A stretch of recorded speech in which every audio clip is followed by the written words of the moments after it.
Beastmaster terhebat. Bab 181. Setelah bersusah payah, Li Qian akhirnya berhasil menjelaskannya dengan jelas. Ia menyeka keringat di dahinya dan berpikir dalam hati. Mulai sekarang, kamu tidak boleh memanggilku dengan nama sembarangan lagi. Jika Anda bertemu seseorang yang serius dengan hal ini, Anda mungkin akan mendapat masalah. Setelah menjelaskan dengan jelas, Li Qian segera mengganti topik pembicaraan dan mulai mengalihkan perhatian. Ngomong-ngomong, Profesor Sun, bukankah Anda mengatakan bahwa metode evolusi dari Golden Pearl Bat menjadi Tidal Sea Spirit masih belum lengkap? Tapi bagaimana dengan Tidal Sea Spirit di dalam air? Tentu saja, ini juga keraguan dalam benaknya. Sun Hongyi mendengus dingin setelah mendengar kata-kata belak-belakan Li Qian, tetapi dia tidak berniat menjelaskan. Sun Ruirui, yang berdiri di dekatnya, menghabiskan melonnya dan merasa sangat puas. Ia menjelaskan situasinya, evolusi senior high adalah sebuah kebetulan dan tidak mungkin ditiru sama sekali. Jadi begitu. Setelah mendengar ini, wajah Li Qian menunjukkan ekspresi menyadari. Melihat keduanya kembali mengobrol dengan antusias, Sun Hongyi merasa semakin tidak nyaman. Ia langsung membuka mulut dan berseru, "Ahai, keluar dan hirup udara segar." Menabrak. Saat Sun Hongyi selesai berbicara, gelombang besar tiba-tiba meledak di teluk yang tenang. Lagi pula, saya tidak tahu apakah itu disengaja, tetapi ombaknya melompati pagar dan menghantam Li Qian. Dia basah kuyup seperti ayam yang tenggelam. Sun Ruirui, yang berdiri tidak jauh darinya, tidak menyentuh setetes air pun. Kebetulan yang luar biasa, sangat aneh, Li Qian tahu apa yang terjadi tanpa harus memikirkannya. Dia melirik Sun Hongyi dan tidak dapat menahan diri untuk mengeluh dalam hatinya. Anda sangat berpikiran sempit dan picik, meskipun Anda adalah seorang profesor di Universitas Zonghai Beast. Di sebelahnya, Sun Ruirui melihat pemandangan ini dan tertegun sejenak, lalu dia tidak dapat menahan diri untuk menutup mulutnya dan tertawa. Sambil menyeka air laut dari wajahnya, Li Qian melangkah keluar, bergerak sedikit lebih dekat, dan dengan hati-hati mengamati hewan peliharaan di depannya. Ini adalah kali pertama dia melihat roh laut pasang surut secara langsung. Sekilas, hewan peliharaan dengan potensi setingkat kaisar tidak tampak sangat agung dan mendominasi. Selain itu, karena ia adalah hewan peliharaan humanoid, ia terlihat halus. Tentu saja, keanggunan semacam ini pastilah relatif. Roh laut pasang surut memiliki tinggi lebih dari 2 meter, berkulit biru kebiruan, dan bersisik halus di sekujur tubuhnya. Ia memiliki ekor seperti ekor ikan dan 4 lengan, membuatnya tampak kokoh dan kuat. Ciri-ciri wajahnya tidak berbeda dengan manusia, kecuali matanya yang berwarna biru tua, telinganya berbeda, lebih runcing, dan kelopak matanya sedikit berbeda, dilapisi lapisan perak muda. Peri laut Tidewather tidak berambut, tetapi memiliki karang aneh yang tumbuh di kepalanya. Karang tersebut dipelintir membentuk mahkota. Ada pula sirip di bagian belakangnya, yang kelihatannya cukup aneh, tetapi jika Anda perhatikan lebih dekat, Anda akan menemukan bahwa dengan begitu banyak organ aneh yang disatukan, roh laut pasang surut ini tidak hanya tidak jelek, tetapi malah menghadirkan keindahan yang khas. Ia memegang trisula yang terbuat dari bahan yang tidak diketahui, dan tampak seperti dewa laut, memberi orang perasaan agung dan hikmat. Ini roh laut pasang surut. Hati Li Qian dipenuhi emosi saat ia melihat hewan peliharaan humanoid yang mengambang di atas air tanpa menggunakan keterampilan apapun. Dia mengangguk dan terus mendesah, kelihatannya sangat luar biasa. Dia mengatakannya dengan suara keras, sebagian agar Sun Hongyi mendengarnya. Lagi pula, sanjungan takkan pernah pudar, tak peduli seberapa sering ia dipuji. Li Qian memahami prinsip ini. Benar saja, saat ia mengatakan ini, ekspresi Sun Hongyi benar-benar membaik. Ia berkata dengan bangga, "Ahaiku memang berbeda." Sekalipun penelitiannya telah selesai dan ia telah berevolusi, roh laut pasang surut lainnya tak tertandingi. Roh laut pasang surut saya berevolusi setelah secara tidak sengaja mengonsumsi sumber daya kehidupan yang sangat berharga. Setelah berevolusi, potensinya jauh lebih tinggi daripada hewan peliharaan lainnya. Roh laut pasang surut lainnya hanya memiliki potensi tingkat pertama kaisar, tetapi milikku telah mencapai tingkat keempat kaisar. Lagi pula, menembus batasnya tidaklah sulit. Di masa depan, bukan tidak mungkin baginya untuk mencapai tingkat tertinggi kaisar. Setelah mendengar ini, Li Qian tidak dapat menahan diri untuk mengangguk. Pantas saja Sun Ruirui bilang itu tidak bisa direplikasi. Ternyata dia secara tidak sengaja memakan sumber daya kehidupan yang sangat berharga. Kali ini, aku memintamu datang ke jembatan merah bukan hanya untuk ini. Sambil menunjuk roh laut pasang surut di atas air, Sun Hongyi melanjutkan. Setelah itu, dia sekali lagi memberi perintah pada roh laut pasang surut, "Ahai, ahai, panggil anak kecil yang terakhir kali itu." Wow, wow, wow. Mendengar ini, roh laut pasang surut mengeluarkan suara merintih yang aneh. Tepat saat suara itu mereda, suara air yang pecah kembali terdengar. Ombak memercik, dan seekor hewan peliharaan yang tampak seperti kerang dan bunga tulip muncul di hadapan Li Qian. Itu kuncup mutiara emas. Li Qian mengenali identitas hewan peliharaan itu hampir pada saat kemunculannya. Ya, hewan peliharaan ini adalah target perjalanannya, dan hewan peliharaan inilah yang akan membantunya menyelesaikan evolusi Tai Lao, Golden Pearl Bat. Zuzu. Kuncup manik emas itu dipanggil keluar dari air oleh roh laut pasang surut. Kuncup itu menatap roh laut pasang surut dan mengeluarkan suara gembira. Kuncup manik-manik emas itu mengapung ke permukaan air. Ia sangat gembira dan berkeliaran di air, bermain-main sebentar. Dapat dilihat bahwa ini adalah kuncup mutiara emas dengan kepribadian yang sangat ekstrovert. Setelah Jinzu Beilei bermain sebentar, Sun Hongyi melambaikan tangannya dan memberi instruksi, "Cukup, anak kecil, coba lagi." Begitu ia selesai berbicara, tatapannya tiba-tiba menajam. Ia menatap roh laut pasang surut Ahai, "Ayo kita mulai, Ahai." Roh laut pasang surut Ahai segera mengerti maksudnya dan menggunakan keahliannya tanpa ragu-ragu. Saat skill itu dilepaskan, gelombang energi biru muda yang besar pun dilepaskan. Li Qian melihat energi yang dilepaskan dan mengeluarkan suara terkejut. Hujan kehidupan, metode evolusi ini sepertinya agak rumit. Tampaknya saat ini, roh laut pasang surut sedang menggunakan keterampilan hujan kehidupan. Keterampilan ini berada pada tingkat yang sangat tinggi dan cukup sulit untuk dikuasai. Sejauh pengetahuan Li Qian, hanya beberapa hewan peliharaan yang telah mencapai level Overlord, atau bahkan di atas level Overlord, yang dapat menguasai keterampilan ini. Jika evolusi Golden Pearl Bat membutuhkan inspirasi dari keterampilan ini, saya khawatir evolusi di masa mendatang akan sedikit menyusahkan. Melihat area luas energi biru muda yang menyelimuti kuncup manik emas bagaikan tirai cahaya, Li Qian menatapnya sejenak dan menyadari sesuatu yang tidak biasa. Ini, setidaknya keterampilan kuncup tingkat sempurna. Ya, saat ini, Golden Pearl Bat juga tengah melepaskan keterampilan, mencoba menyerap energi dari hujan kehidupan.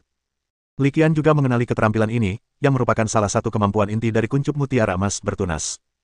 Sejauh pengetahuan Li Qian, menggunakan keterampilan ini dapat dengan cepat mengumpulkan semua energi di sekitar dan menyerapnya. Sun Hongyi mendengar tebakan Li Qian, menggelengkan kepalanya, lalu menambahkan dengan tenang, "Tidak, ini sudah melewati batas." Kondisi evolusi ini agak keras. Li Qian tahu bahwa pasti ada lebih banyak kondisi agar kuncup mutiara emas dapat berevolusi menjadi roh laut pasang surut. Akan tetapi, hanya berdasarkan dua kondisi di depannya, setidaknya tingkat hujan kehidupan yang sempurna dan tingkat kuncup yang siap mekar yang melampaui batas, dia tidak dapat menahan diri untuk tidak mengerutkan kening. Bab 182. Dugaan Li Qian tidak salah, karena dia kemudian melihat Sun Hongyi melemparkan beberapa material lagi ke arah lokasi kuncup mutiara emas. Untungnya, meskipun sebagian besar merupakan materi yang berhubungan dengan kehidupan, materi-materi itu tidak terlalu berharga dan masih sesuai dengan kemampuan keuangannya. Tepat ketika Li Qian mengira semua syarat evolusi telah terpenuhi, Sun Hongyi bergerak lagi. Ia menatap roh laut pasang surut Ahai dan tiba-tiba melambaikan tangannya. Mengikuti lambaiannya, roh laut pasang surut tingkat Kaisar Ahai sekali lagi mengeluarkan suara terisak-isak. Di tengah tangisannya yang merintih, terdengar bunyi cipratan dan kuncup manik emas kedua tiba-tiba mengapung ke permukaan air. Melihat ini, Li Qian tidak berkata apa-apa, hanya menatap dengan tenang. Ia ingin melihat kondisi lain apa yang dibutuhkan untuk mencapai evolusi. Tak lama kemudian dia melihat pemandangan yang agak aneh. Kuncup mutiara emas yang muncul kemudian tiba-tiba membuka cangkangnya, dan kemudian, di mata Li Qian yang terkejut, ia benar-benar menawarkan mutiara emas yang dibiakkan di cangkangnya. Kuncup manik emas yang sudah memancarkan cahaya evolusi tidak ragu-ragu dan langsung menelan manik emas yang ditawarkan oleh kuncup manik emas yang muncul di belakangnya. Setelah menelan manik emas kedua, perubahan pada kuncup manik emas ini tiba-tiba meningkat. Li Qian dapat melihat bahwa cahaya evolusi pada kuncup manik emas ini tiba-tiba menjadi lebih kuat. Melihat kuncup manik emas mulai berkembang, Li Qian sepenuhnya mengerti mengapa Sun Hongyi memanggilnya malam ini.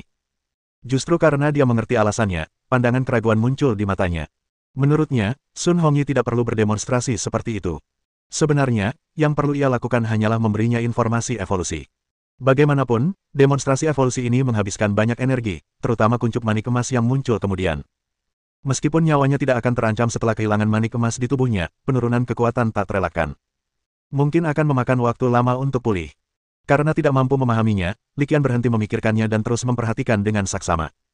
Di hadapannya, cahaya evolusi pada kuncup mutiara emas menjadi semakin intens, dan akhirnya cahaya evolusi hampir menutupi seluruh tubuhnya. Cahaya evolusi yang kaya berkembang pesat, dan akhirnya membentuk kepompong cahaya berbentuk manusia yang tingginya lebih dari 2 meter. Kepompong cahaya berbentuk manusia itu tidak bertahan lama dan segera runtuh. Setelah cahaya evolusi memudar, roh laut pasang surut kedua tiba-tiba muncul di permukaan air di teluk kecil itu. Li Qian melihat pemandangan ini, matanya sedikit melebar. Meskipun pemandangan ini sesuai dengan harapannya, melihatnya dengan mata kepalanya sendiri masih membuatnya merasa sedikit tidak percaya. Ia terus menatap, dan setelah mengamati dengan saksama, ia masih menemukan sesuatu yang aneh. Roh laut pasang surut yang baru muncul ini sebenarnya memiliki sedikit perbedaan penampilan dengan roh laut pasang surut Ahai yang telah dikontrak Sun Hongyi, tetapi perbedaannya tidak terlalu besar. Tentu saja, perbedaan ini juga sesuai dengan harapan Li Qian. Lagi pula, roh laut pasang surut Sun Hongyi bukanlah roh laut pasang surut biasa, melainkan roh laut pasang surut dengan sedikit mutasi. Seperti yang kau lihat, beginilah roh laut pasang surut berevolusi. Setelah evolusinya selesai, Sun Hongyi menoleh ke arah Li Qian dan berbicara dengan nada yang agak rumit. Li Qian mengangguk setelah mendengar ini, lalu mengambil alih topik dan terus bertanya, berapa lama bentuk evolusi ini bisa bertahan.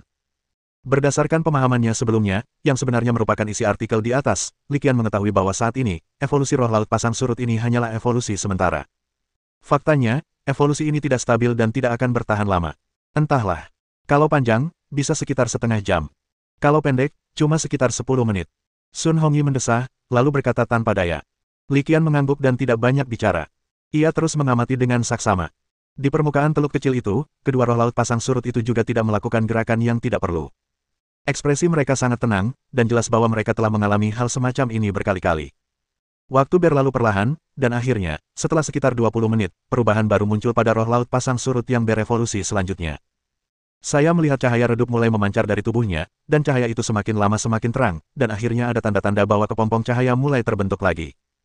Setelah cahaya memudar, roh laut pasang surut tidak dapat lagi mempertahankan bentuk evolusinya dan langsung hancur, kembali ke bentuk kuncup manik-manik emas. Kuncup mutiara emas sebelum evolusi muncul kembali. Li Qian mengangkat alisnya dan segera menyadari bahwa kuncup mutiara emas berada dalam kondisi yang sangat buruk saat ini, dan seluruh tubuhnya tampak kelelahan. Li Qian memperkirakan bahwa sekarang, energi dalam tubuhnya pasti sudah habis, dan ia hampir hanya menjadi cangkang kosong. Memang agak disayangkan, tapi melihat situasi saat ini, Golden Pearl Bat seharusnya sudah hampir berevolusi sepenuhnya menjadi Tidal Sea Spirit. Setelah menyaksikan evolusi kuncup mutiara emas menjadi roh laut pasang surut, Li Qian merenung sejenak. Setelah merenung sejenak, ia berspekulasi dan berkata, kurasa alasan kegagalan evolusinya mungkin hanya karena beberapa masalah kecil dalam detailnya. Masalah-masalah kecil yang detail ini mudah dibicarakan, tetapi tidak mudah untuk diatasi. Lagi pula, ada banyak detail yang terlibat dalam proses evolusi ini. Selain itu, ada satu kalimat yang Li Qian simpan dalam hatinya dan tidak ia ucapkan dengan lantang. Ia tidak tahu bagaimana mengatakannya karena tidak berdasar. Dia selalu merasa bahwa cara kuncup mutiara emas menyerap mutiara emas milik teman-temannya untuk mulai berevolusi agak aneh, dan tidak tampak seperti cara yang seharusnya dilakukan hewan peliharaan ortodoks untuk berevolusi. Tentu saja, tebakan Li Qian mungkin salah, dan evolusi Golden Pearl Bat mungkin benar-benar didasarkan pada pengorbanan para pendampingnya. Hal ini mengingatkan Li Qian pada kartun dari sebuah negara kepulauan di bumi di kehidupan sebelumnya. Dalam kartun tersebut, sepasang mata harus menyerap kekuatan pupil orang yang mereka cintai untuk membuka tingkat kemampuan yang lebih tinggi. Menurutmu, apa saja kelemahan detail dalam proses evolusi ini? Sun Hongyi mengangguk. Pemahaman Li Qian sejalan dengan penilaiannya, jadi ia hanya mengikuti kata-kata Li Qian dan bertanya langsung. Setelah mendengar ini, Li Qian menggelengkan kepalanya tanpa daya dan tersenyum pahit. Profesor Sun, Anda terlalu menganggap tinggi saya. Li Qian tidak menyangka dirinya punya kemampuan untuk mengetahui letak kelemahan evolusi hanya dengan mengamati evolusi kuncup mutiara emas menjadi roh laut pasang surut. Aduh, aku menganggapnya biasa saja. Sun Hongyi mendesah dan menggelengkan kepalanya frustrasi. Masalah ini sudah lama mengganggunya, tetapi sayangnya, ia belum menemukan solusinya. Jangan khawatir, Paman Ketiga. Dengan bergabungnya Li Qian dan kebijaksanaan kalian berdua, aku yakin masalah ini bisa diselesaikan dalam waktu singkat. Sun Ruirui, yang berdiri di dekatnya dan juga menyaksikan semua ini, mengepalkan tinjunya dan memberi isyarat untuk menyemangati. Aku juga berpikir begitu. Li Qian menatap Sun Ruirui yang imut dan cantik, tersenyum, lalu setuju. Sun Hongyi memperhatikan interaksi keduanya, mulutnya berkedut. Setelah hening sejenak, ia melanjutkan bertanya, aku telah melihat evolusi kuncup mutiara emas menjadi roh laut pasang surut. Apakah kalian masih bersikeras untuk berkomunikasi sekarang? Anda bisa melanjutkan komunikasi. Saya tidak keberatan, kata Li Qian sambil tersenyum. Meskipun dia tidak memberikan saran yang membangun, kata-katanya penuh keyakinan. Maksudnya adalah, tidak akan lama lagi sebelum dia mampu menebus kekurangan evolusi ini dan berevolusi sepenuhnya menjadi roh laut pasang surut. Memang benar. Kini, kedua bilah tugasnya terisi penuh, dan ia tidak dapat membuat tugas penelitian hewan peliharaan baru. Setelah menyelesaikan salah satu tugas dan mengosongkan bilah tugas, Anda dapat membuat tugas penelitian hewan peliharaan baru. Anda kemudian dapat mengandalkan panduan tugas tersebut untuk menyelesaikan tugas evolusi ini dengan mudah, yang mungkin sudah sangat lengkap. Ahai, terima kasih atas kerja kerasmu malam ini. Tolong bawa Jinzu Beilei bersamamu. Setelah menerima balasan Li Qian, Sun Hongyi melambaikan tangannya dan berkata kepada roh laut pasang surut di atas air. Roh laut pasang surut menanggapi dengan suara merintih, lalu menuntun kuncup mutiara emas ke dalam air. Setelah memberi perintah dan menunggu roh laut pasang surut dan kuncup mutiara emas masuk ke air, ia kembali mengalihkan perhatiannya kepada Li Qian. Hari ini sudah larut. Kau harus kembali dan beristirahat lebih awal. Aku akan memberimu data evolusi cacing lava besok pagi. Di akhir perkataannya, dia menambahkan, ngomong-ngomong, setelah kamu mendapatkan informasinya, jangan tinggal di sini, cepat pergi. Mendengar ini, Li Qian menatap Sun Ruirui di sebelahnya dan tersenyum tak berdaya. Pria ini jelas-jelas memperlakukannya seperti serigala besar yang jahat dan sedang waspada terhadapnya. Paman Ketiga. Sun Ruirui tidak bodoh, dan ia segera memahami makna tersembunyi di balik kata-kata itu. Setelah mendengar makna tersembunyi dari Sun Hongyi, rona merah langsung muncul di wajahnya, dan ia berteriak kesal. Melihat ini, Li Qian menyentuh hidungnya tanpa daya. Ia benar-benar ingin menjelaskan bahwa ia bukan tipe pemuda yang suka bermain-main di masyarakat. Namun, tampaknya gagasan Sun Hongyi tentang dirinya sendiri sudah mengakar kuat. Li Qian merasa tidak ada gunanya menjelaskannya, jadi ia hanya diam saja. Setelah secara pribadi menyaksikan evolusi kuncup mutiara emas menjadi roh laut pasang surut, meskipun memiliki kekurangan dan tidak terawat, Li Qian tetap merasa telah memperoleh banyak hal. Setidaknya, saat ini, ia penuh percaya diri untuk menebus kekurangan evolusinya dan berevolusi menjadi roh laut pasang surut yang utuh. Ia bahkan merasa bahwa evolusi ini tidak akan memakan waktu lama. Li Qian, jangan dengarkan paman ketiga. Setelah mereka bertiga turun dari jembatan merah, Sun Ruirui berkata kepada Li Qian dengan sedikit malu, paman ketigaku hanya bercanda denganmu. Kamu boleh tinggal di istana jembatan merah ini selama yang kamu mau. Mendengar ini, Li Qian melirik Sun Hongyi, ingin melihat reaksinya. Melihat tatapan penuh arti, ia langsung mundur. Orang ini mungkin terobsesi dengan keponakannya. Gadis cantik dan menawan di depannya, Sun Ruirui, memang memenuhi standar estetikanya, tetapi dia tidak begitu cantik hingga membuat hati patah hati. Li Qian tidak ingin menjadi incaran seorang Beastmaster tingkat kaisar seperti Sun Hongyi karena dirinya. Siapa sangka kalau dia akan diam-diam mencari masalah untuknya seperti yang dilakukan Su Yue. Jadi, saat berjalan pulang, dia langsung menolak, "Yah, aku datang ke kota Zonghai kali ini untuk urusan lain.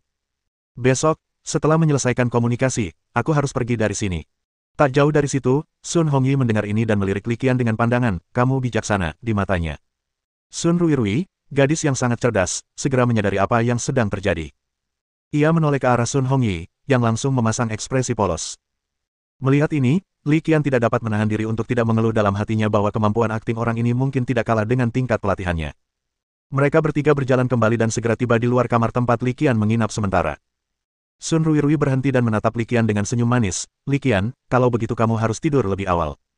Di akhir kata-katanya, dia membisikkan dua kata lagi, "Selamat malam." "Selamat malam," jawab Li Qian dengan dua kata yang sama, lalu mendorong pintu dan masuk. Setelah mengantar Li Qian kembali ke kamarnya, paman dan keponakannya melanjutkan perjalanan. Mereka masih agak jauh dari tempat tinggal mereka. Di tengah perjalanan, Sun Hongyi tiba-tiba bertanya, "Nak, apa kamu punya perasaan padanya?" Sun Ruirui tertegun sejenak setelah mendengar ini. Setelah beberapa saat, ia tersenyum dan menjawab, "Dia orang yang sangat menarik." Gadis itu tidak membantah atau membenarkan perkataannya, tetapi Sun Hongyi yang mengenal kepribadiannya sedikit mengernyit. Dia menatap keponakannya dan berkata dengan lembut, "Tapi kamu harus sadar akan keadaanmu. Sebelum kamu sembuh, kamu tidak bisa hidup seperti gadis biasa." "Aduh." Sun Ruirui menatap bulan terang yang menggantung tinggi di langit, dan berkata dengan nada rindu, "Paman San, aku tahu keadaanku. Aku hanya merasa sedikit rindu." Setelah mendengar ini, wajah Sun Hongyi menunjukkan kesedihan. Ia berkata dengan tatapan tegas, "Jangan khawatir, paman ketiga pasti akan menemukan cara untuk menyelesaikan masalahmu." Ketika kembali ke kamar, Li Qian melihat jam dan ternyata sudah larut malam, hampir pukul 12. Ia tidak menunda lagi, langsung mandi, lalu pergi tidur. Tak lama kemudian, ia pun tertidur. Di malam hari, tiba-tiba terdengar suara di luar jendela. Li Qian sudah tertidur, tetapi suara itu tidak langsung hilang, melainkan terus terdengar. Karena suara gemerisik yang terus-menerus, Li Qian terbangun dalam keadaan linglung. Pandangannya kabur, tetapi ia samar-samar melihat sosok yang berdiri di luar jendela. Li Qian terkejut ketika melihat sosok itu. Sosok itu hanya berdiri di luar jendela, tampak agak menakutkan. Rasa kantuknya langsung lenyap. Apa ini? Setelah mengatasi rasa terkejut dan nyeri di awal, Li Qian segera menenangkan diri. Lagi pula, ini adalah kediaman Sun Hongyi, dan pasti ada hewan peliharaan di sana. Penampakan beberapa hewan peliharaan humanoid tampak normal. Bab 183. Tapi bagaimana mungkin hewan peliharaan di rumah bangsawan itu bisa lari ke kamarnya? Pengelolaan hewan peliharaan di rumah bangsawan Hong Qiao agak terlalu longgar. Tidak. Li Qian memikirkannya dan segera menyadari ada yang salah. Dalam keadaan normal, meskipun itu hewan peliharaan humanoid, ia tetaplah hewan peliharaan dan akan memiliki beberapa karakteristik hewan peliharaan. Akan tetapi, hewan peliharaan humanoid di luar jendela tidak memiliki ciri-ciri hewan peliharaan sama sekali, setidaknya dari garis besarnya. Meski bingung, Li Qian tak ragu. Karena penasaran, ia pun turun dari tempat tidur dan berjalan mendekat. Untungnya, dia tidak punya kebiasaan tidur telanjang, kalau tidak, dia harus membuang-buang waktu untuk memakai pakaian. Setelah beberapa langkah, situasinya berubah. Sosok di luar jendela tiba-tiba menghilang. Pemandangan ini membuat Li Qian semakin yakin bahwa memang ada seseorang atau hewan peliharaan humanoid di luar jendela, dan bukan proyeksi objek apapun. Sosok itu tiba-tiba menghilang, dan pemandangan ini membuat Li Qian semakin penasaran. Ia tiba-tiba mempercepat langkahnya, mengambil 2 langkah sekaligus, dan tiba di pintu dalam beberapa detik. Kegentingan. Tanpa ragu, ia membuka pintu dan segera mencari-cari dengan matanya yang bagai kilat. Tak lama kemudian, ia melihat sesosok tubuh lewat di sudut tak jauh dari sana. Hewan peliharaan jenis apa itu? Melihat sosok itu melintas, Li Qian berhenti dan berpikir sejenak. Detik berikutnya, ia mengambil keputusan. Ia tidak membuang waktu dan mengumpulkan tenaga untuk segera menyusul. Baik itu manusia atau hewan peliharaan humanoid, muncul di depan rumah Anda di tengah malam pasti bukan tanpa tujuan. Li Qian ingin tahu mengapa dia datang ke sini. Setelah umpan balik evolusi dan umpan balik kontrak sporadis yang disebabkan oleh peningkatan kekuatan kedua hewan peliharaan berikutnya, kebugaran fisik Li Qian tidak lemah, setidaknya ia dapat dianggap luar biasa di antara para Beastmaster dengan tingkat kekuatan yang sama. Jadi, tak butuh waktu lama baginya untuk mengejar sosok manusia itu. Tentu saja, ini ada hubungannya dengan fakta bahwa sosok manusia itu tampak tak menentu dan menyeramkan, tetapi sebenarnya kecepatannya tidak terlalu cepat. Sosok manusia itu terus berjalan menuju sudut timur laut, dan Li Qian mengikuti di belakang, dengan tanda tanya besar di dahinya. Kok bisa kebetulan banget? Sudut timur laut itu tempat teluk kecil itu berada. Saya baru saja menyaksikan proses evolusi kuncup mutiara emas menjadi roh laut pasang surut tadi malam. Sosok ini juga sedang menuju ke sudut timur laut. Mungkinkah itu hewan peliharaan air humanoid di teluk kecil ini? Aku jadi makin penasaran, gumam Li Qian dalam hati, lalu tanpa ragu, ia mempercepat langkahnya lagi dan mengikutinya dengan tenang. Tak jauh dari situ, sosok aneh itu terus bergerak maju. Kecepatannya tidak terlalu cepat, tetapi juga tidak lambat. Li Qian mengikutinya dari belakang, sambil terus mempersempit jarak di antara mereka. Hah! Setelah mendekati jarak tertentu, ia segera menyadari sesuatu yang tidak biasa. Sosok yang terus bergerak maju itu memberinya perasaan yang sangat familiar. Tanpa ragu, ia mempercepat langkahnya sedikit, dan jaraknya pun sedikit lebih pendek lagi. Kali ini, ia akhirnya melihat dengan jelas, atau lebih tepatnya, ia akhirnya bisa menilai. Apakah itu Sun Ruirui? Setelah memastikan siapa sosok yang berlari di depan, Li Qian tak dapat menahan diri untuk tidak mengeluarkan suara terkejut. Dia benar-benar tidak menyangka Sun Ruirui akan melakukan hal seperti itu di tengah malam. Trik macam apa yang dia mainkan? Sungguh licik. Li Qian bingung. Ia ragu sejenak dan memperlambat langkahnya, tetapi segera menyusul lagi. Karena dia sudah mengikutinya ke sini, tidak ada alasan untuk mundur. Dia juga ingin melihat apa yang sedang dilakukan Sun Ruirui, atau apa yang ingin dilakukannya. Ia tetap tenang dan terus mengikuti, dan segera tiba di tempat tujuan. Tujuan ini tidak mengejutkannya, melainkan teluk kecil di sudut timur laut. Benarkah ini tempatnya? Lalu apa yang akan kau lakukan? Sambil menatap ke arah tujuan Sun Ruirui, Li Qian bergumam pelan, bingung. Saat ia bergumam, Li Qian menyadari sesuatu yang aneh ketika Sun Ruirui tiba-tiba menoleh ke samping. Bukan, matanya. Saat ini, matanya tampak aneh, memancarkan cahaya biru muda. Ketika Li Qian melihat pemandangan ini, ia langsung berpikir keras. Mengingat kondisi gadis itu yang aneh saat ini, ia sudah memiliki beberapa dugaan. Ia memperkirakan Sun Ruirui mungkin memiliki beberapa masalah fisik atau mental. Kondisi ini jelas bukan kondisi normalnya. Seolah-olah ia telah kehilangan jiwanya, dan gerakannya sangat mekanis, seperti boneka manusia. Amnesia? Sepertinya tidak. Li Qian tak kuasa menahan cemberut sambil terus menatap Sun Ruirui, yang telah berhenti dan berdiri diam di dekat teluk kecil itu. Apa yang sebenarnya terjadi di sini? Menghadapi situasi ini, Li Qian tidak bertindak gegabah, tetapi terus bersembunyi di dekatnya dan menonton dalam diam. Di hadapannya, Sun Ruirui bergerak lagi. Ia menghadap ke laut dan tiba-tiba membuka kedua lengannya. Ia mengangkat tangannya secara horizontal dan sedikit mengangkat kepalanya. Gerakannya sangat aneh. Alis Li Qian semakin berkerut saat melihat pemandangan ini. Ia menyadari bahwa saat ini, bukan hanya matanya, tetapi ketujuh lubang gadis itu mulai memancarkan cahaya biru. Cahaya biru itu semakin terang, dan akhirnya hampir menyelimuti seluruh tubuh Sun Ruirui. Naluri Li Qian mengatakan kepadanya bahwa situasi ini mungkin bukan hal yang baik. Bang, bang, bang. Tepat ketika Li Qian cemas dan bingung, sesuatu yang tak terduga kembali terjadi. Tiba-tiba, ombak menghantam teluk kecil itu. Di tengah ombak, hewan-hewan peliharaan berhamburan keluar dari air satu demi satu, beberapa bahkan merangkak langsung dari pantai. Ada banyak hewan peliharaan, termasuk kuncup mutiara emas, ikan rembulan, koral darah, dan kepiting capit besi. Melihat begitu banyak hewan peliharaan tipe air muncul di hadapannya membuat Li Qian merasa bingung dan tak percaya. Tidak dapat dipungkiri lagi bahwa munculnya pemandangan seperti itu pasti ada hubungannya dengan kondisi Sun Ruirui yang aneh. Yang membuatnya makin tidak dapat dimengerti adalah hewan-hewan air itu tidak membuat kerusuhan setelah keluar dari air, tetapi malah merangkak di sekitar Sun Ruirui dengan tertib, bagaikan rakyat yang sedang bertemu dengan ratu negerinya. Menabrak. Pemandangan aneh seperti itu benar-benar di luar pengetahuan Li Qian, tetapi ini bukanlah hal yang paling aneh, karena dengan suara percikan air, roh laut pasang surut ahai yang muncul selama proses evolusi tadi malam muncul lagi. Berbeda dengan hewan peliharaan lainnya, roh laut pasang surut tingkat kaisar ini tidak langsung mendekati Sun Ruirui setelah muncul, dan tidak pula tertarik oleh cahaya biru pada Sun Ruirui, atau mungkin menekan ketertarikan ini. Ia menatap Sun Ruirui, menatapnya sejenak, lalu melirik ke tempat Li Qian bersembunyi. Li Qian sama sekali tidak terkejut melihat roh laut pasang surut Ahai telah menemukan tempat persembunyiannya. Lagi pula, mengingat level dan kekuatannya, akan aneh jika roh itu tidak bisa menemukannya. Bab 184. Ketika roh laut pasang surut Ahai melihat hampir semua hewan peliharaan yang muncul di air berkumpul menuju Sun Ruirui, dia langsung mengeluarkan suara rengekan. Li Qian melihat pemandangan ini dan berpikir keras.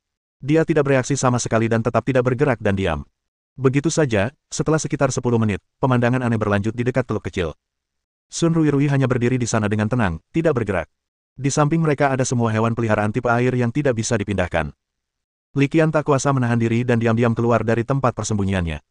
Saat ia hendak mendekat untuk menyelidiki, sebuah suara familiar tiba-tiba terdengar di belakangnya, "Set, tetap di sini dan jangan berisik." Mendengar ini, Li Qian tiba-tiba berbalik dan melihat Sun Hongyi. Ia langsung bertanya, "Profesor Sun, apa ini?" Sulit menjelaskan masalah ini dalam beberapa kata. Aku akan memberitahumu ketika aku punya waktu. Mata Sun Hongyi tertuju pada teluk kecil itu, matanya penuh kekhawatiran. Ia berbicara dengan acuh tak acuh dan tidak berniat menjelaskan kepada Li Qian. Melihat ini, Li Qian tidak menyelidikinya lebih lanjut. Setiap orang punya rahasianya masing-masing. Itu bukan sesuatu yang bisa diceritakan kepada orang luar. Lagi pula, beberapa rahasia, jika diketahui, mungkin bukan hal baik bagi Anda. Jadi Li Qian menekan rasa ingin tahunya, tetap diam dan tidak bertanya apapun. Jika Sun Hongyi ingin membicarakan masalah ini, dia pasti akan menyebutkannya atas inisiatifnya sendiri. Kalau dia tidak mau menyebutkan, sekalipun aku bertanya, itu akan percuma. Dengan tetap bersabar, Li Qian dan Sun Hongyi hanya menonton dengan tenang tanpa berkata sepatah kata pun. Sekitar 20 menit kemudian, perubahan terjadi lagi, dan cahaya biru di tubuh Sun Ruirui meredup drastis. Saat cahaya biru pada gadis itu berangsur-angsur meredup, hewan peliharaan air yang merangkak di sekitarnya juga mulai bergerak satu demi satu. Mereka tampak baru saja bangun setelah tidur panjang, dan mulai bergerak, mundur menuju teluk kecil. Akhirnya, semua cahaya biru di tubuh Sun Ruirui padam dan redup, dan semua hewan peliharaan kembali ke air. Saat cahaya biru meredup, tubuh gadis itu melunak dan ia pun ambruk. Sun Hongyi tampaknya telah mengantisipasi kejadian ini, dan tiba-tiba ia melambaikan tangannya. Pada saat yang sama, di permukaan air, satu-satunya roh laut pasang surut yang tersisa, Ahai, juga melambaikan tangannya dan melepaskan energi biru lembut. Energi biru lembut membungkusnya seperti pita, seolah-olah ada tangan besar yang dengan lembut menopang Sun Ruirui. Dengan koordinasi yang demikian terampil, tidak diragukan lagi bahwa sesuatu seperti yang terjadi malam ini pasti telah terjadi lebih dari sekali di rumah ini. Melihat Sun Ruirui yang terbungkus energi biru, Sun Hongyi melanjutkan perintahnya, kirim dia kembali. Mendengar perintah itu, roh laut pasang surut Ahai melambaikan tangannya lagi, dan energi biru dengan cepat meluas, menyeret Sun Ruirui ke lokasi tertentu seperti karpet yang dapat diperpanjang tanpa batas. Mungkin mengirimnya kembali ke kamarnya untuk beristirahat. Aku tahu kau mungkin bingung dan penasaran, tapi apapun yang terjadi, mari kita tunggu sampai besok. Setelah memerintahkan roh laut pasang surut Ahai untuk mengantar Sun Ruirui pergi, Sun Hongyi melambaikan tangannya dengan wajah lelah. Li Qian tidak berniat bertanya saat ini. Memang saat ini tidak cocok untuk mengobrol, jadi setelah mengangguk, ia perlahan mulai berjalan kembali. Li Qian tetap diam sepanjang jalan sampai ia tiba di kamar sementaranya. Lalu ia bertanya, Rui, apakah Sun Ruirui baik-baik saja? Sun Hongyi melirik Li Qian dengan ekspresi rumit. Setelah beberapa saat, ia menjawab, ini penyakit lama. Aku akan pulih sepenuhnya setelah istirahat malam besok. Setelah mengatakan itu, ia melihat jam dan melihat sudah hampir pukul 3 pagi. Ia lalu menambahkan, kamu sibuk semalaman, sebaiknya kamu tidur lebih awal. Profesor Sun, Anda juga harus tidur lebih awal. Li Qian ragu untuk berbicara, dan akhirnya mengubah kata-katanya ketika kata-kata itu sudah di ujung lidahnya. Mendorong pintu hingga terbuka, Li Qian kembali ke kamar tamunya. Kamar itu luas dan tenang, cocok untuk beristirahat. Akan tetapi, ketika berbaring di tempat tidur besar, ia berguling-guling di sana kemari, tidak dapat tidur, dengan pikiran-pikiran yang berkecamuk dalam benaknya. Tanpa sadar, adegan yang baru saja dialaminya muncul kembali di benaknya. Ia memejamkan mata untuk beristirahat, sama sekali tidak merasa mengantuk. Li Qian langsung mengeluarkan kacamata VR yang terisi penuh dan memakainya. Mengenakan kacamata VR dan mengaktifkan fungsi realitas virtual, Li Qian masuk ke internet langsung di dunia virtual dan mulai memeriksa. Setelah mencari beberapa saat, saya hanya menemukan beberapa informasi di internet, yang tidak terlalu jelas dan tidak bernilai. Setelah mencari beberapa saat tanpa mendapatkan banyak hasil, Li Qian hanya menggunakan kacamata VR untuk masuk ke situs web pelatih Federasi Dongxia dan memeriksa berbagai posting. Tulisan dan makalah ini kompleks dan beragam. Beberapa di antaranya berharga, tetapi sebagian besar hanyalah sampah yang tak berguna. Selain itu, jika Anda ingin melihat postingan atau makalah berharga, Anda seringkali harus membayar biaya. Untungnya, bagi Li Qian saat ini, biaya tersebut tidak seberapa. Keesokan harinya, sekitar pukul 9, Li Qian bangun dan sarapan sederhana. Saat ia sedang mempertimbangkan apakah ia harus berinisiatif mencari Sun Hongyi untuk mendapatkan informasi tentang cacing lava, Sun Ruirui muncul di hadapannya. Gadis itu tak lagi ceria seperti kemarin. Ia bertanya dengan suara pelan, "Li Qian, bisakah kau berjalan bersamaku?" Li Qian ingin membuatnya bahagia dan bercanda, merupakan suatu kehormatan bagi saya untuk menemani seorang gadis cantik mengunjungi istana Hongqiao yang indah ini. Tak lama kemudian, mereka berdua mulai berjalan di dalam rumah bangsawan. Di tengah perjalanan, Sun Ruirui tiba-tiba berkata, maaf ya atas kejadian tadi malam." Li Qian menatap gadis itu, menggelengkan kepalanya, lalu berkata lembut, "Kenapa kau ingin minta maaf padaku? Sebenarnya, apa yang terjadi tadi malam sama sekali tidak berpengaruh padaku." Keduanya mengobrol santai sejenak, dan tak lama kemudian, gadis itu memaksakan senyum.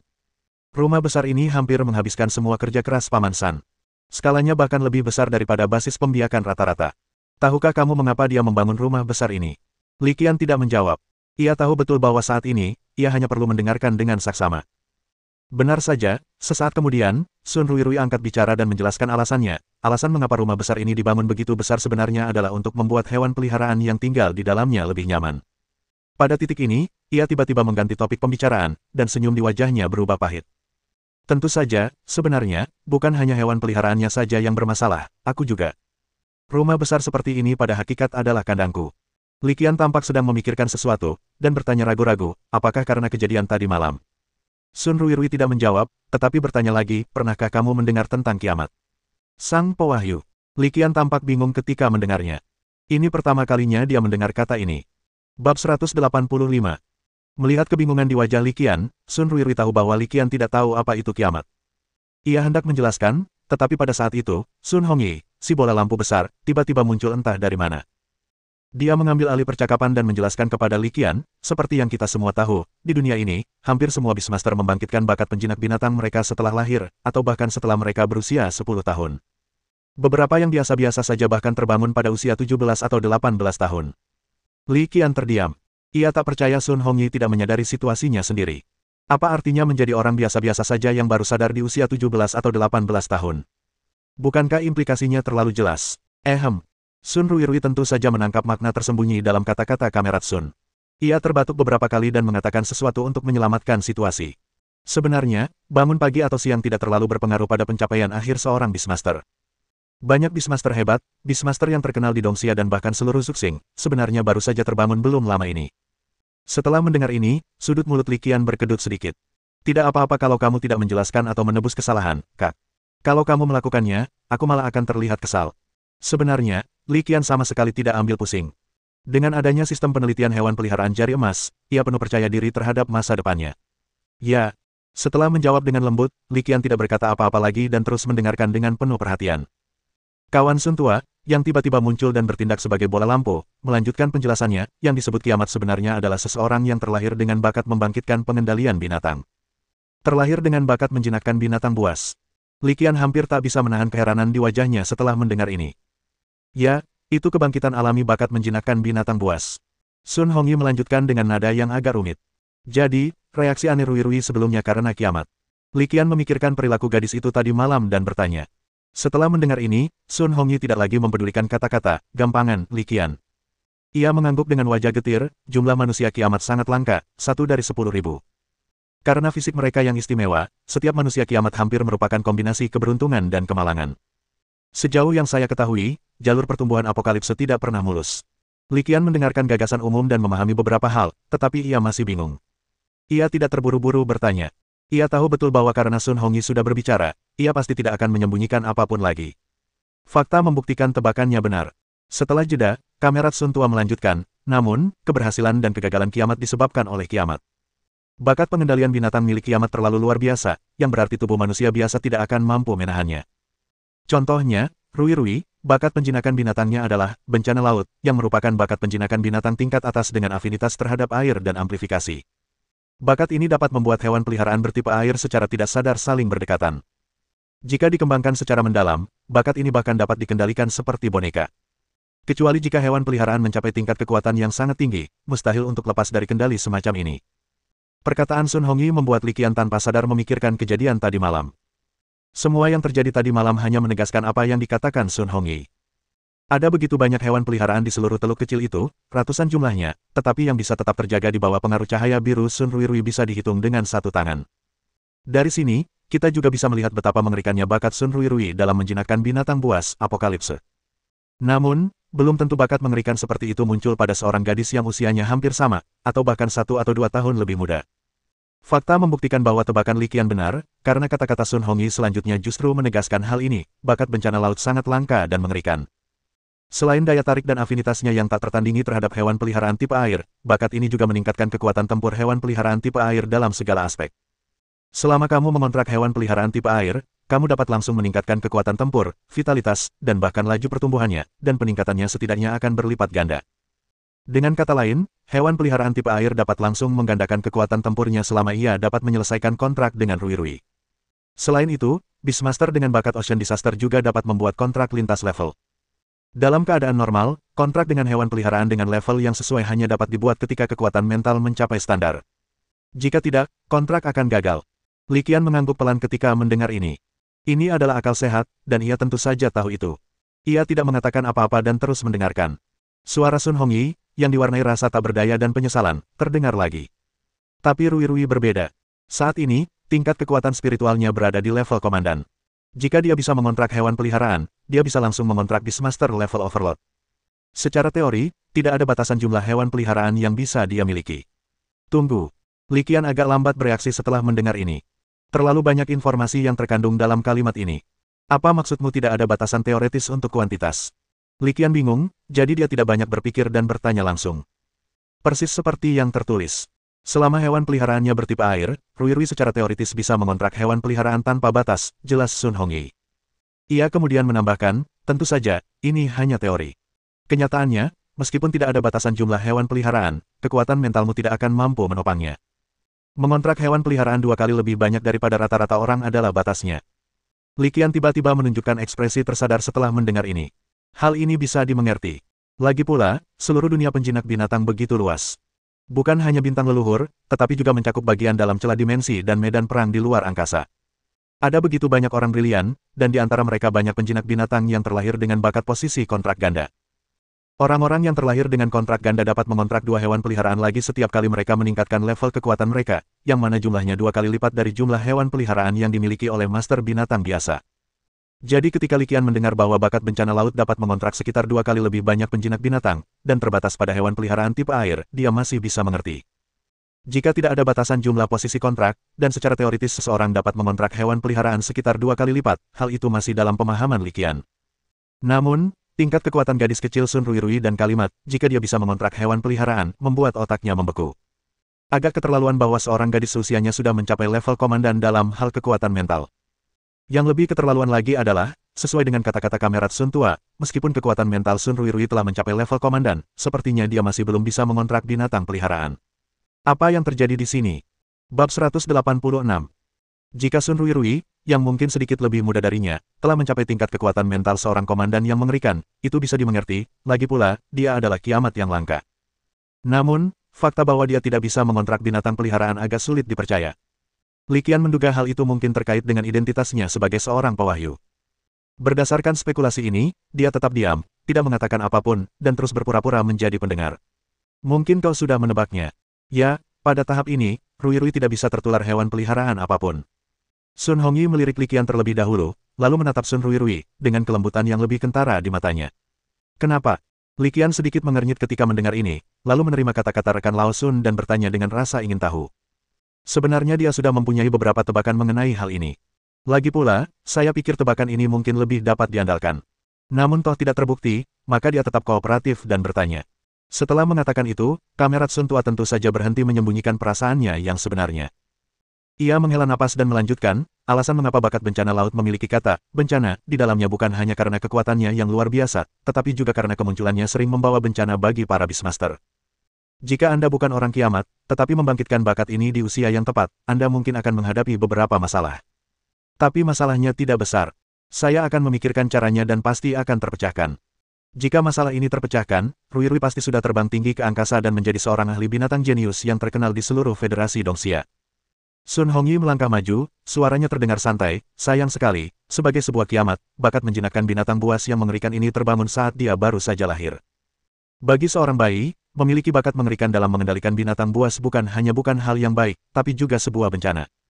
Saat baru lahir, dia sama sekali tidak bisa mengendalikan bakatnya sendiri, dan tentu saja, dia tidak bisa langsung tertular hewan peliharaan. Li Qian mengangguk pelan setelah mendengar ini. Dia bisa memahaminya.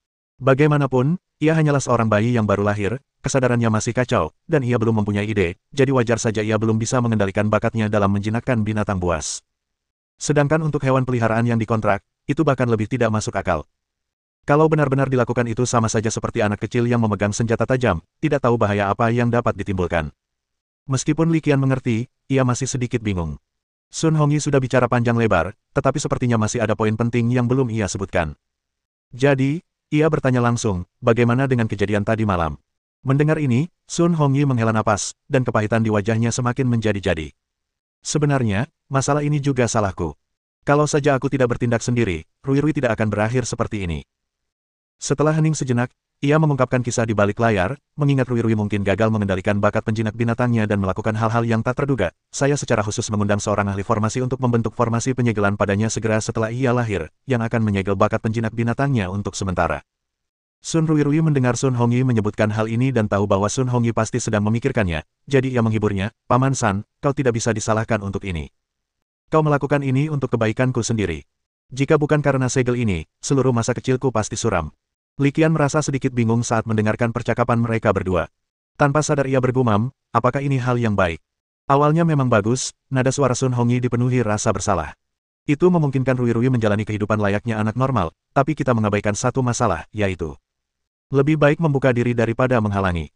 Tanpa henti, ia akhirnya mengungkapkan poin kuncinya, bakat penjinak binatang apokalips sesungguh luar biasa kuat. Setelah disegel dan dibelenggu selama bertahun-tahun, bakat itu telah terakumulasi hingga tingkat yang mengerikan. Melalui kata-kata ini, Li Qian secara kasar telah menebak sesuatu. Kata-kata rekan Lao Sun selanjutnya hanya menegaskan kecurigaannya, seperti yang kita semua tahu, membangkitkan bakat penjinakan binatang buas seorang Beastmaster tidak datang tanpa harga. Li Qian mengangguk sedikit. Dia telah mengetahui hal ini sejak lama, itulah sebabnya ada pepatah yang mengatakan, membangkitkan bakat menjinakkan binatang terlalu dini mungkin bukan hal yang baik.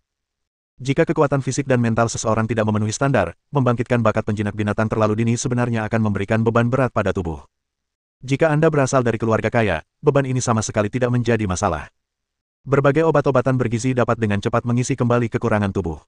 Namun jika hal ini terjadi pada keluarga biasa, kemungkinan besar akan berujung pada tragedi. Awalnya, ketika Li Qian membangkitkan bakatnya dalam menjinakkan binatang buas, ia hampir tidak merasakan apa-apa. Hal ini berkaitan dengan usianya saat ia terbangun, dan tentu saja, mungkin juga berkaitan dengan jari emas yang telah terbangun. Memikirkan hal ini, Li Qian tidak ragu-ragu dan langsung menunjukkan faktor kunci, vitalitas dan kekuatan mental. Ya, itu vitalitas dan kekuatan mentalnya. Sun Hongyi menimpali, kami sudah mengujinya. Karena dia telah disegel begitu lama, bakat Rui Rui dalam menjinakkan binatang buas telah ditekan hingga tingkat yang mengerikan. Jika segelnya dilepaskan, kekuatan mentalnya pasti akan mampu menahannya, tetapi tubuhnya yang sudah lemah mungkin akan langsung runtuh. Begitu, wajah Li Qian menunjukkan pencerahan setelah mendengar ini.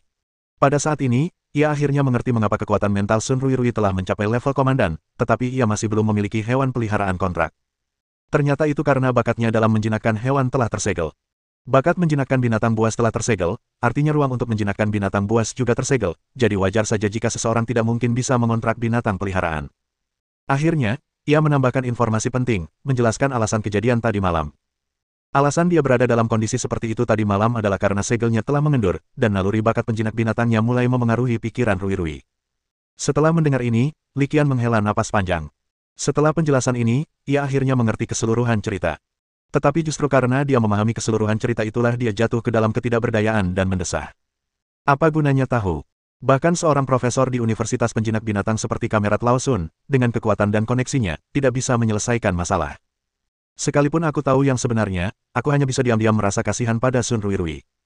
Karena segelnya sudah longgar, kalau kita terus menunda seperti ini, saya khawatir akan ada masalah, ungkap Li Qian. Sun Hongyi mengangguk. Benar. Jika kita terus menunda, setelah segelnya benar-benar rusak, bakat penjinak binatangnya yang langsung terbangun kemungkinan akan menghabiskan sebagian besar vitalitas Rui Rui. Li Qian tahu tanpa ragu apa konsekuensinya jika seseorang kehilangan sebagian besar vitalitasnya dalam waktu singkat. Bab 187. Meskipun dia tidak tahu bagaimana menyelesaikan masalah ini, berdasarkan kesan baiknya terhadap Sun Ruirui, Li Qian tidak ingin gadis cantik dan menawan ini berakhir seperti apa yang digambarkan Sun Hongyi. Jadi dia bertanya langsung, bagaimana kita bisa menyelesaikan masalah Ruirui? Atau adakah solusinya? Sun Hongyi merasakan kekhawatiran Li Qian dan menatapnya lagi. Setelah hening sejenak, dia menawarkan solusi. Solusi terbaik saat ini sebenarnya ada pada Jinzu Beilei. Petik 2 tanda tanya petik 2. Li Qian menatap kamera Lao Sun, sedikit bingung. Sun Hongyi tidak membuatnya menunggu lama dan segera menjelaskan alasannya. Mengenai masalah Ruirui, aku sudah membuat beberapa persiapan selama bertahun-tahun. Saya punya 2 botol ramuan penyelamat hidup terbaik yang saat ini tersedia di Federasi, tapi Anda hanya bisa menyuntikkannya satu persatu. Ada juga beberapa material luar biasa yang diproduksi di bidang dimensi. Dengan persiapan ini, bahkan jika segelnya diangkat sementara, kita hampir tidak dapat mempertahankan defisit kehidupan. Pada titik ini, matanya tiba-tiba bersinar dengan cahaya cemerlang. Jika kita ingin menyelesaikan masalah ini sepenuhnya, kita harus memanfaatkan kesempatan ini agar Ruirui mendapatkan kuncup mutiara emas dan sekaligus mendorong evolusinya menjadi roh laut pasang surut. Melalui umpan balik evolusi, kebugaran fisik dan defisit vitalitas Ruirui akan sangat membaik. Li Qian mengerutkan kening. Hewan peliharaan tipe kehidupan itu langka, dan yang bisa berevolusi ke level kaisar bahkan lebih langka lagi. Tapi dengan kemampuanmu, Profesor Sun, kau seharusnya bisa menemukan pengganti lain, kan? Pada saat ini, dia akhirnya mengerti mengapa kamerat Lao Sun menaruh harapannya pada Jinzu Beilei. Namun seperti yang dikatakannya, meskipun hewan peliharaan jenis ini sangat langka, bukan tidak mungkin untuk menemukan penggantinya. Saat berikutnya, Sun Hongyi menjawab keraguannya, aku bisa menemukan hewan peliharaan tipe kehidupan lain dengan level yang sama jika aku membayar sedikit lebih banyak. Namun, menyelesaikan evolusi dalam waktu singkat juga sangat sulit. Kedua, fakta bahwa umpan balik terhadap kebugaran fisik tidak sekuat Golden Pearl Bat juga merupakan faktor kunci. Tentu saja, hal-hal ini dapat diatasi dan diselesaikan. Yang benar-benar membuat Golden Pearl Bat tak tergantikan adalah sisa-sisa yang tertinggal setelah evolusinya. Barang hilang. Li Qian mengunyah kata itu pelan. Setelah berpikir sejenak, beberapa informasi muncul dalam pikirannya. Dia juga pernah mendengar tentang benda hilang ini dan pernah melihat deskripsinya di beberapa buku. Apa yang disebut peninggalan evolusi sebenarnya adalah beberapa hal yang tertinggal setelah struktur tubuh hewan peliharaan berubah setelah evolusi. Misalnya, beberapa hewan peliharaan seperti kura-kura dengan darah naga sering meninggalkan cangkang kura-kura setelah berubah menjadi naga. Demikian pula, beberapa hewan peliharaan seperti tumbuhan akan meninggalkan bunga, buah, biji, dan sejenisnya setelah berevolusi. Peninggalan evolusi ini seringkali merupakan sumber daya luar biasa yang relatif berharga. Dalam narasi berikut, Sun Hongyi menggambarkan hal ini secara lengkap. Sisa evolusi kuncup mutiara emas adalah mutiara emas di dalam tubuhnya. Setelah evolusinya selesai, mutiara emas akan berubah menjadi mutiara emas pemberi kehidupan, yang memiliki efek yang sangat misterius. Sun Hongyi melirik ke arah teluk kecil dan berkata, bahkan bagi roh laut pasang surut yang telah menyelesaikan evolusinya, mutiara emas kehidupan sangatlah penting baginya. Jika mutiara emas kehidupan hilang, kekuatan tempur roh laut pasang surut akan langsung berkurang drastis, dan ada kemungkinan ia akan kembali menjadi kuncup mutiara emas. Melihat tatapan Li Qian yang penuh tanya lagi, Sun Hongyi tiba-tiba meninggikan suaranya. Bola emas kehidupan sangat penting bagi roh laut pasang surut. Bola itu tidak boleh hilang. Lagi pula, bahkan jika seorang Beastmaster biasa mendapatkan bola emas kehidupan, ia tidak dapat menggunakannya. Li Qian mengangguk lagi. Dia bisa mengerti hal ini. Faktanya, di seluruh dunia penjinakan binatang, bukan hanya planet leluhur, tetapi juga alam dimensi dan medan perang luar, terdapat sumber daya luar biasa yang tak terhitung jumlahnya. Di antara mereka, sebagian besar tidak dapat digunakan oleh manusia. Hal ini mungkin terjadi pada Golden Pearl Bat. Kuncup ini mungkin merupakan sumber daya yang sangat berharga dan luar biasa bagi hewan peliharaan, tetapi sama beracunnya dengan arsenik bagi manusia. Li Qian tetap mendengarkan, dan Sun Tua melanjutkan bicaranya. Tapi bola emas kehidupan, atau lebih tepatnya, roh laut pasang surut, punya kemampuan khusus.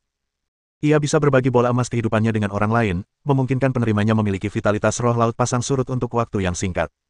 Namun, pembagian ini bersyarat. Hanya bisa dibagikan dengan Beastmaster yang telah menandatangani kontrak jiwa denganku. Ketika Sun Hongyi mengatakan ini, Li Qian tiba-tiba menyadarinya dan langsung mengatakannya tanpa menunggu Sun Hongyi melanjutkan. Benar sekali. Sun Hongyi mengangguk dengan ekspresi rumit. Dengan cara ini, solusinya memang ditemukan, dan sangat dapat diandalkan, tetapi inti masalahnya adalah penelitian evolusi harus diselesaikan untuk memungkinkan Golden Pearl Bat berevolusi menjadi Tidal Sea Spirit. Sepertinya kita harus menyelesaikan penelitian evolusi kuncup mutiara emas menjadi roh laut pasang surut sesegera mungkin. Setelah mendengarkan pernyataan Sun Hongyi, saya mengerti kuncinya. Dilihat dari situasi saat ini, apakah masalah Sun Ruirui dapat dipecahkan tergantung pada apakah penelitian tentang evolusi Golden Pearl Bat menjadi Tidal Sea Spirit dapat diselesaikan. Dan harus cepat. Lagi pula, dilihat dari situasi saat ini, tampaknya segel itu tidak akan bertahan lama lagi. Setelah berjalan-jalan di sekitar Hongqiao Manor dan mengajak Li Qian jalan-jalan, Kamerat Lao Sun pergi sekitar tengah hari. Lagi pula, dia adalah seorang profesor di Universitas Zonghai Bis, dan mustahil baginya untuk mengesampingkan pekerjaan mengajar dan penelitiannya dan tidak kuliah untuk waktu yang lama. Bagaimana jika Profesor Sun tidak ada di istana dan Anda mengalami situasi yang sama seperti tadi malam? Tanya Li Qian setelah Sun Hongyi pergi. Tidak apa-apa. Dalam keadaan normal, meskipun kesadaranku terpengaruh, aku akan meninggalkan rumah ini. Sun Ruirui tersenyum tipis. Lagi pula, ada Ahai di istana. Dengan dia di sini, aku tidak bisa meninggalkan istana. Li Qian tiba-tiba mengerti. Memang, dengan kehadiran Ahai, roh laut pasang surut tingkat kaisar, mustahil bagi Sun Ruirui untuk meninggalkan istana Hongqiao. Selain Ahai, ada juga Paman Liao. Li Qian tidak berkata apa-apa lagi. Ia berpikir bahwa, Paman Liao, ini seharusnya menjadi pengurus rumah tangga atau pengawal istana. Setelah makan siang, Li Qian bertemu dengan Paman Liao, yang tampaknya seusia dengan Sun Hongyi. Seperti dugaannya, Paman Liao, ini memang pengurus istana Hongqiao, dan dialah yang bertanggung jawab menangani hampir semua urusan sepele di istana itu. Dia mendatangi Li Qian dan menyapanya dengan sopan. Li Qian juga membalas dengan salam, tetap sopan juga. Naluri Li Qian mengatakan kepadanya bahwa orang ini juga tidak mudah dihadapi, dan kekuatannya mungkin tidak kalah dengan Profesor Yan. Setelah menyapa sebentar dan berbicara beberapa patah kata dengan Sun Ruirui, Paman Liao pergi. Bab 188. Setelah makan siang, Li Qian menemukan tempat duduk acak dan mulai membaca informasi yang diberikan Sun Hongyi kepadanya sebelum pergi. Informasi ini persis tentang bagaimana cacing lava berevolusi. Meskipun dia menceritakan masalah rahasia itu kepadaku, masuk akal jika Kamerat Lao Sun tidak akan mengutak-atik informasi itu. Namun ada pepatah yang mengatakan, kita bisa mengetahui wajah seseorang tapi tidak hatinya. Agar tidak tertipu, Li Qian masih harus melihat dengan serius. Bagaimanapun, ini adalah hasil pertukaran data evolusi yang dibundelnya dengan naga sisik hijau dan salamander iblis api beku, dan dia tidak bisa gegabah.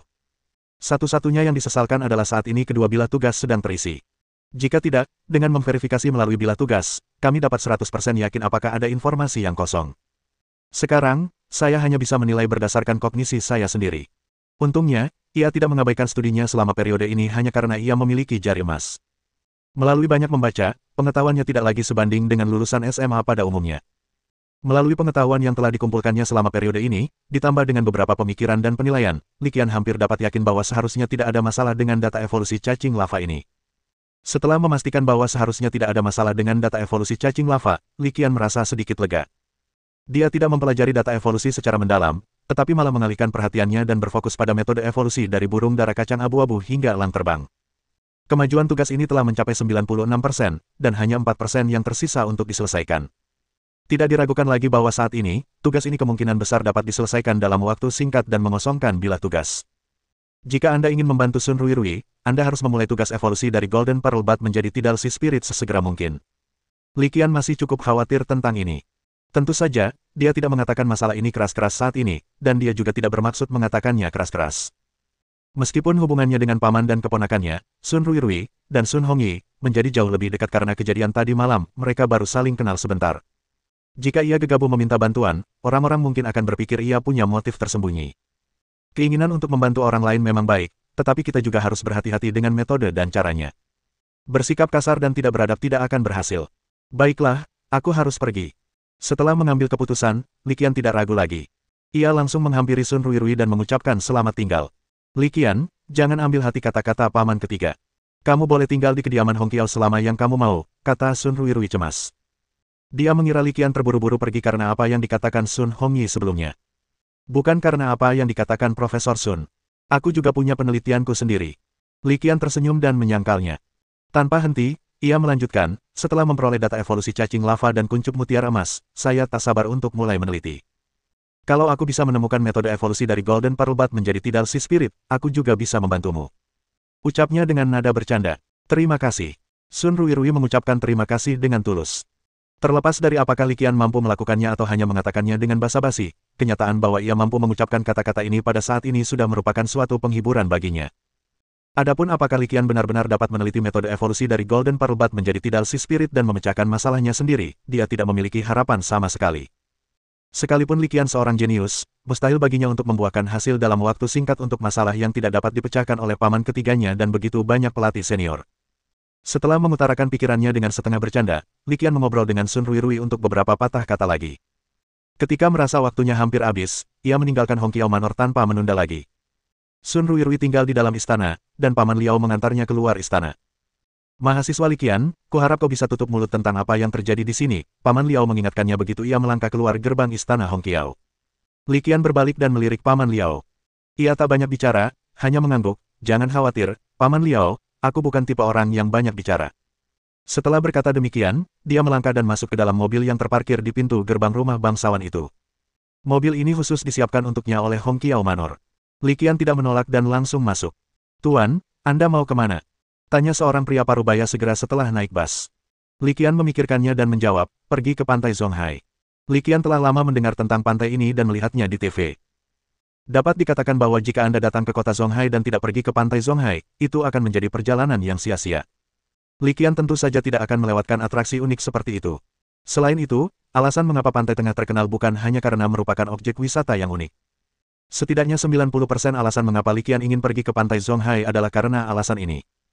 Pantai Zonghai terletak di muara Sungai Haicheng. Pantai ini memiliki pasir putih yang membentang sekitar 10 km dan merupakan salah satu tempat terbaik untuk bersantai dan menikmati hiburan. Dari sinilah nama Pantai Tengah berasal. Karena tidak jauh dari Hongqiao Manor, tidak butuh waktu lama bagi pria parubaya itu untuk mengantar Liqian ke pantai terkenal ini. Begitu turun dari mobil, Liqian tertarik dengan pemandangan yang ada di hadapannya. Sebenarnya dia sudah melihat sebagian pemandangan itu saat dia di dalam mobil, tetapi setelah dia keluar dari mobil dan melihat pemandangan itu secara utuh, tanpa sadar dia menampakkan ekspresi terkejut. Pemandangan seperti itu begitu menakjubkan sehingga meskipun Liqian telah melihat banyak gedung pencakar langit di pusat kota pada kehidupan sebelumnya, dia tidak dapat menahan diri untuk berseru kagum. Sejauh mata memandang, di sepanjang pantai berpasir putih, dengan latar belakang laut biru, deretan menara yang tersusun rapi dalam satu garis lurus tampak sangat spektakuler dan menakjubkan. Masing-masing menara ini menjulang tinggi ke langit dan diperkirakan tingginya sedikitnya 300 meter. 19 menara megah seperti itu berdiri di tepi pantai, bagaikan 19 raksasa, menjaga kota di belakangnya yang bagaikan hutan baja. Sulit untuk tidak memperhatikannya. Konon, 19 menara ini dibangun saat federasi didirikan untuk mempertahankan diri dari makhluk gaib dari laut. Konon katanya di atas setiap menara terdapat seorang Beastmaster yang berkuasa, menjaga kota Zonghai yang baru saja didirikan pada saat itu. Bertahun-tahun telah berlalu, dan setelah perbaikan berulang kali, 19 menara ini masih berdiri tegak setinggi awalnya, merekam tahun-tahun yang penuh gejolak itu. Kini, para penjinak binatang tingkat Overlord bukan lagi pejuang tangguh dan hanya bisa dianggap ahli di bidangnya masing-masing. Namun, ke-19 menara ini bagaikan monumen, yang menyemangati para penjinak binatang manusia yang tak terhitung jumlahnya untuk terus maju dan mendaki. Liqian menatap 19 menara, suasana hatinya juga berubah-ubah. Kisah, Nineteen Overlord, telah diadaptasi menjadi serial TV dan film yang tak terhitung jumlahnya. Namun, Liqian yakin bahwa tidak peduli berapa kali dia menonton film dan serial TV, hasilnya tidak sebaik melihatnya secara langsung. Bab 189. Datang ke kota Zonghai, bagaimana mungkin Liqian tidak pergi ke pantai Zonghai? Sekalipun hanya sekedar memberi penghormatan kepada jasa-jasa besar para pendahulu kita, hal itu perlu. Dan ternyata perjalanan ke pantai Zonghai ini sepadan. Sedangkan untuk mempelajari metode evolusi dari Grey Bean Pigeon ke Sky Eagle dan membebaskan bilah tugas, tidak perlu terburu-buru dalam jangka pendek. Seiring berjalannya waktu, sekitar pukul 4 sore, matahari mulai terbenam dan suhu berangsur-angsur tidak terlalu menyengat. Pada saat itu, warga setempat, wisatawan asing, pemuda dan pemudi, orang tua dan anak-anak mulai berkumpul di pantai satu demi satu, dan suasana menjadi cukup ramai. Setelah melambaikan tangan kepada pria parubaya yang membawanya ke sini, Liqian berjalan langsung menuju pantai tengah. Tak butuh waktu lama baginya untuk berbaur dengan kerumunan. Tanpa membuang waktu, ia langsung mengenakan kacamata VR-nya. Melalui kacamata VR, Liqian menikmati pemandangan indah di depannya sambil melakukan panggilan video kepada ibunya. Setelah beberapa kali berdering, panggilan video tersambung. "Bu, lihat di mana aku sekarang." Ketika sosok ibunya muncul di kacamata VR-nya, sepertinya ia sedang sibuk di pangkalan. Melihat pemandangan ini, Liqian tersenyum dan menyapanya. Pantai Zonghai adalah pemandangan yang sering muncul di drama TV dan film, jadi Han Yuying langsung mengenali lokasi Liqian saat melihatnya. "Xiao Qian, kamu sudah sampai di kota Zonghai." "Ya, saya tiba kemarin dan berkomunikasi dengan seorang profesor pelatihan seharian penuh. Kebetulan saya punya waktu luang hari ini, jadi saya memutuskan untuk keluar dan bersenang-senang." Liqian mengangguk dan menjawab, "Yah, belajar dan meneliti memang penting, tapi kesehatan adalah modalnya. Kamu juga perlu belajar merilekskan tubuh dan pikiranmu, serta lebih sering bermain di luar." Han Yuying mendengar bahwa putranya masih berkomunikasi dan belajar dengan profesor sambil bermain di luar. Ia merasa bangga sekaligus sedikit khawatir. Ia pun membuka mulut dan mengingatkannya dengan penuh kasih sayang. Senyum Liqian tetap tak berubah. Ia memahami kekhawatiran ibunya dan mengangguk, lalu setuju, baik, Bu, aku mengerti. Aku akan melakukannya. Setelah mengatakan itu, ia langsung mengganti topik. Nah, sekarang mari kuajak kamu menikmati pantai ini. Pemandangan aslinya jauh lebih menakjubkan daripada yang kamu lihat di TV. Tanpa henti, ia melanjutkan, nanti kalau ada waktu, kamu dan ayahku boleh datang dan bermain. Aku yakin ini pasti akan jadi pengalaman yang tak terlupakan. Saat Li Qian mengatakan ini, dia menggunakan kacamata VR untuk mengamati semua pemandangan di bidang penglihatannya. Pada awalnya, Ibu Han Yuying akan melihatnya dengan saksama, namun lama-kelamaan, ia hanya akan melihatnya sambil sibuk dengan barang-barang yang ada di tangannya. Li Qian dapat melihat bahwa dia sedang memberi makan koi dan bekerja seperti biasa. Meskipun sudah cukup lama sejak mereka membeli pangkalan pembiakan Jiaoyang dan menjadi pemiliknya, baik ibu mereka Han Yuying maupun ayah mereka Li Cheng yang tampaknya belum sepenuhnya mengubah identitas mereka. Mereka suka melakukan banyak hal sendiri. Misalnya, pada tahap saat ini, sumber pendapatan utama untuk basis pembiakan koi, mereka terbiasa merawat diri mereka sendiri. Tentu saja, ini juga terkait dengan fakta bahwa Li Qian memperbaiki formula pakan koi sebelum pergi. Formula pakan baru telah ditambahkan dengan banyak sumber daya luar biasa yang berharga, yang dapat meningkatkan kecerdasan koi dan meningkatkan pemahaman mereka. Di masa mendatang, tidak peduli berapa banyak naga sisik hijau dan salamander setan api beku yang dapat dihasilkan oleh pangkalan pembiakan Jiaoyang, mereka semua akan disertakan dalam kelompok koi ini. Untuk urusan sepenting itu, orang tua tentu tidak mempercayai orang lain di pangkalan untuk menanganinya. Setelah mengajak ibunya Han Yuying jalan-jalan sebentar menggunakan kacamata VR, Li Qian tersenyum tak berdaya dan segera menutup telepon. Jangan tunda pekerjaannya. Saat ini, meskipun aku mengajaknya jalan-jalan, dia tidak terlalu tertarik. Lebih baik menunggu sampai aku punya waktu nanti dan mengajaknya jalan-jalan langsung dengan ayahnya, atau berbagi video dan foto dengannya setelah aku pulang. Kau selalu menasihatiku untuk lebih banyak beristirahat dan bersantai, tapi kau sama sekali tidak memikirkan hal ini. Setelah menutup telepon, Li Qian bergumam pada dirinya sendiri. Setelah melirik sekilas pemandangan indah di pandangannya, Li Qian menghela napas panjang dan memutuskan untuk tidak memikirkannya lagi. Sekarang dia sudah keluar, itu adalah kesempatan langka untuk bersantai dan menikmati waktu luang, dan dia tidak berencana untuk menyia-nyiakannya. Dia berjalan ke sebuah warung di samping pantai tengah, membeli kelapa, dan berjalan-jalan santai. Setelah menyesap sari kelapa manis, Li Qian berjalan-jalan sebentar. Ketika merasa waktunya hampir habis, ia menemukan kursi pantai dan bersandar. Bersandar di kursi pantai, Li Qian mengeluarkan kacamata hitam dari kalung luar angkasa, minum santan, dan melihat pemandangan pertemuan laut dan langit di kejauhan. Saat matahari terbenam, cahaya senja kemasan pucat dari matahari terbenam bersinar di permukaan laut, membuat ombak berkilauan, seolah-olah bintang-bintang di langit telah jatuh ke permukaan laut, menambah sedikit keindahan pada pemandangan menawan di bidang penglihatan. Setelah mengamati selama beberapa saat, rasa lelah perlahan menghampirinya, jadi Li Qian hanya menutup matanya dan beristirahat. Semalam dia bolak-balik sepanjang malam dan hampir tidak tidur sama sekali. Sekarang, dia benar-benar agak mengantuk. Angin laut bertiup lembut, suhunya tidak terlalu tinggi maupun terlalu rendah, dan terasa sangat nyaman. Terlebih lagi, di lautan manusia yang luas ini, tidak perlu khawatir tentang masalah keselamatan. Li Qian hanya mengikuti rasa kantuknya dan tertidur. Saya tidak tahu berapa lama waktu telah berlalu. Tiba-tiba, Li Qian samar-samar menyadari bahwa ia mulai mendengar suara gelombang bergelombang di telinganya tanpa tahu kapan. Menabrak. Suaranya sangat lemah dan kabur pada awalnya, dan Li Qian tidak menganggapnya serius. Bukankah biasa bersantai di kursi pantai di tepi laut sambil mendengarkan suara ombak? Adapun suara ombak yang makin jelas terdengar, kemungkinan disebabkan oleh pasang surut air laut. Li Qian berpikir begitu, jadi dia tidak peduli. Dia hanya menggerakkan tubuhnya, memilih posisi yang lebih nyaman, dan bersiap untuk tidur lagi. Namun, tidurnya segera terganggu. Tepatnya, saya dibangunkan oleh serangkaian jeritan dan seruan. Suaranya sangat kacau, seolah-olah kita berada di tengah medan perang yang riuh. Ah, apa yang sedang terjadi? Gelombang besar apa ini? Ya ampun, itu tsunami, lari. Petik 2. Suaranya sangat kacau dan bercampur aduk.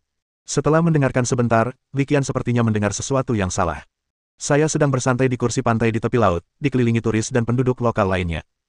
Bagaimana mungkin suara sumbang seperti itu bisa muncul? Memikirkan hal ini, Li Qian tiba-tiba terbangun. Ia segera melihat sekeliling dan terkejut karena baru beberapa saat memejamkan mata, pemandangan di depannya telah berubah total. Bab 190. Li Qian tiba-tiba membuka matanya, tetapi pemandangan yang dilihatnya sangat mengejutkannya. Pantainya masih pantai yang sama. 19 menara di belakang pantai masih 19 menara yang sama. Kerumunan itu seharusnya tetap orang-orang yang sama. Lagi pula, kita tidak saling kenal dan mereka semua sama saja. Tentu saja, semua ini tidak penting. Pada saat ini, perbedaan terbesar antara apa yang terjadi di depan mataku dan apa yang baru saja terjadi adalah hampir tidak ada pemandangan yang damai dan nyaman. Masih banyak orang di pantai, tetapi saat ini, mereka tidak lagi tega untuk terus menikmati pemandangan. Mereka berteriak dan menjerit, wajah mereka penuh ketakutan. Hei, apa ini? Li Qian mengikuti tatapan ketakutan mereka dan segera menemukan sesuatu yang tidak biasa. Tepatnya, sulit untuk tidak memperhatikannya. Sebab di ujung pandangan itu, tempat bertemunya laut dan langit, tiba-tiba datanglah gelombang besar yang menjulang tinggi ke angkasa dan menerjang ke arah mereka dengan cepatnya seperti gelombang pasang. Apa yang terjadi? Apa yang sebenarnya terjadi? Li Qian segera berdiri dari kursi pantai dan menatap pemandangan mengerikan di depannya. Kepalanya sedikit pusing. Dia sedikit kewalahan. Tahukah kamu, ini kota Zonghai, kota terbesar di Federasi Dongxia. Bagaimana mungkin gelombang mengerikan seperti itu muncul di sini? Mungkinkah itu gempa bawah laut? Apakah ada tsunami? Atau mungkin? Akan tetapi, sekalipun itu gempa bumi bawah laut atau tsunami, gelombang mengerikan seperti itu seharusnya tidak muncul di sini. Sejauh pengetahuan Li Qian, semua kota besar di Dongxia dijaga oleh orang-orang kuat. Gelombang sebesar itu mungkin tampak menakutkan, tetapi seharusnya tidak sulit untuk dihadapi di hadapan orang yang benar-benar kuat. Bagaimana kita bisa membiarkannya menyerbu tempat ini? Li Qian bingung, matanya tertuju pada permukaan laut di kejauhan. Gelombang besar itu tampak jauh, tetapi sebenarnya, Li Qian yang memiliki pengalaman serupa, tahu betul.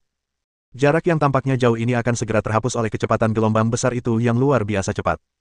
Ternyata, tebakannya tidak salah. Hanya dalam beberapa detik saja, gelombang besar itu tampak semakin membesar.